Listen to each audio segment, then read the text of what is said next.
Camp comes too easily these days. I'm wearing, instead, my most comfortable pajamas, the ones with the pug dogs you bought me for my birthday last year. They are about the only ones my chemo-blistered skin can bear. Before I put them on, I took a shower and washed what's left of my hair. Maybe it was cowardly to wait to do this until Charles was out of town.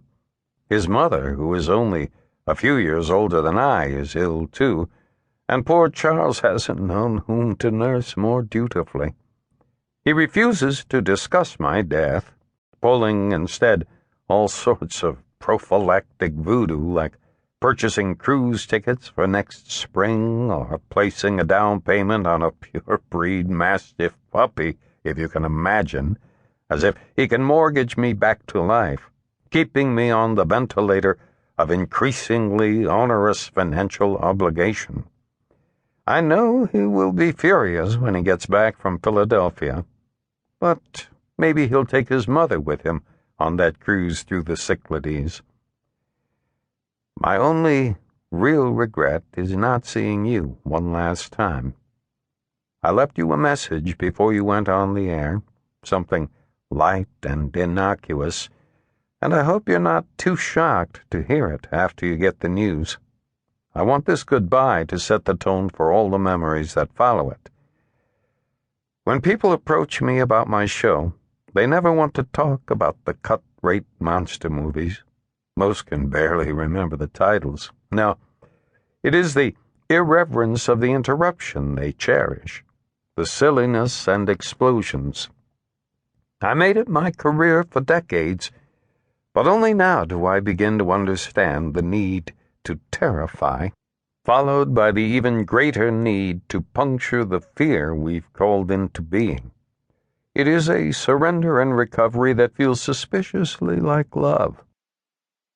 The tea kettle whistles, and I reach for my mayapple and burdock, those holistic Manhattan cancer quackeries that always bring me full circle back to the mountain, when I remember I don't need them anymore, and pour myself a whiskey instead.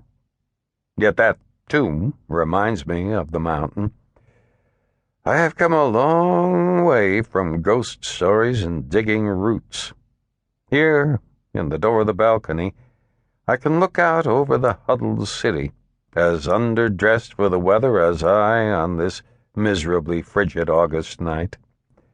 I don't like to think the weather has made my decision for me, but at my age, it's difficult to face inclemency in any form. You can't help but feel the world has given up, and yourself a bit with it. It has been the coldest, wettest summer on record, hasn't it? At least that's what you keep telling us down at your news network, where you are always searching out new ways to panic us. Something to add to the wars and the stock market and the depressions. Your 24-hour cycle has grown more hysterical each year, that creepy crawl across the bottom, constantly breaking non-news. And now, with every inch of the screen filled and moving left to right, with no more hours left in the day, I wouldn't be surprised if your people weren't working on a particle gun to beam bad news directly into our dreams, stealing that last refuge where nightmares might still be personal. You've given us all sleep impotence, Wallis. But lucky for us, there's a small blue non-habit-forming pill for that. Don't think I haven't noticed who sponsors your broadcast.